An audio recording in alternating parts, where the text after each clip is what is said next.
When you started playing international cricket for India, obviously that was a really big moment for you.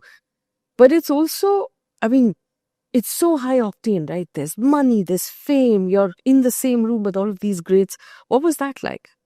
I was 20 when I played for India. Yeah. Yeah. So, and I played with all of my heroes. I played with everyone that I visualized I would play with. Like, I literally visualized batting with them when I was playing the hanging ball. We have something called the hanging ball that we used to practice. And then so I would visualize batting with them. I ended up playing with all of my heroes that I grew up watching cricket. I have Rahul, Dravid, Sachin Tendulkar, Saurav Ganguly, Virender Sehwag, VVS Lakshman. These are the people that I loved and adored growing up. So I ended up playing with them. So for me, it was a massive kind of surreal moment when I actually got into the side. I want to look at everybody. I want to learn everything that everyone is doing. And that was my attitude.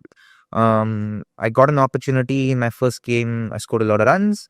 And then the second game, I scored 12 or something. In the third game, I got at the end of another series in West Indies. And then I got out first ball. And my first game, I actually had scored the highest score by an Indian batsman on debut. So it was a national record. And 2 matches later, I got dropped from the Indian team. So for me, it was like, to get to the Indian team, I had to do something special. I had to make a comeback at 21. So I had to score 1,000 runs in domestic cricket again to get another comeback in 2007. So 2006 was first, and then 2007. So then again, there you met with failure, and then you got to go back to the drawing board and say, okay, what can I learn? How can I apply myself? Do I want to get there? How badly do I want to get there? Get things aligned and move forward in that direction in good faith. I had this conversation with Shabana Azmi recently, and I asked her about, a lot of people now want to be actors, and she said, I would say, if you cannot live without this thing, if it's all you can bring yourself to do every day, then do it. Yeah. Is that what that was like for you as well? Yeah, 100%. I didn't want to do anything but cricket. There was a point in time when things were beyond my control where I felt, okay, I'm going to quit the game. And I was like, okay, I don't want to play because this is just after 10th standard. And this is when that whole situation happened for me where I went to school a little early. So I was 15 when I was in 10th standard. So at that point is when I got dropped from the under 16 and under 19 say squad. And so I was like, no, I don't want to play cricket anymore because I don't want to deal with the bureaucracy. I don't want to feel like I'm not in control of my own destiny. And then a very sweet gentleman from Mumbai, Mr. Makran Vayangankar, who after that point became a mentor of mine for a few years. He spoke to me and I said, no, sir, I'm not coming. I don't want to play cricket anymore for Karnataka. And then one of the times he called up, he got in touch. He got hold of my mom and dad. And he spoke to my dad and said, tell him to come. He's got a future. And then, so my dad spoke to me. Dad said, you know what? Why don't you go back and give it another shot? So I said, why?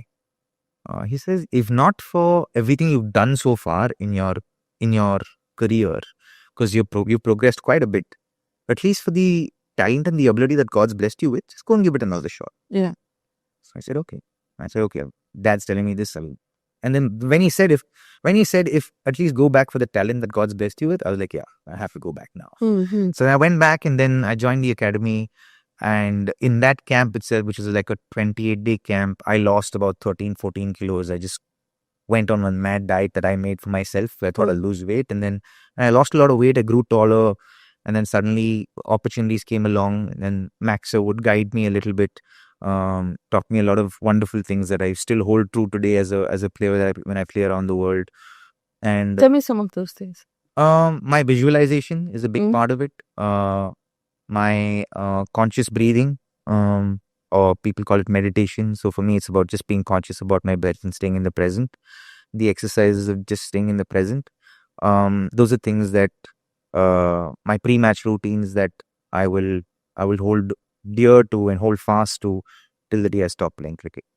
And in fact, a lot of those things are also things that I exercise when I'm not playing cricket, when I'm playing perhaps another sport or doing my work that I do.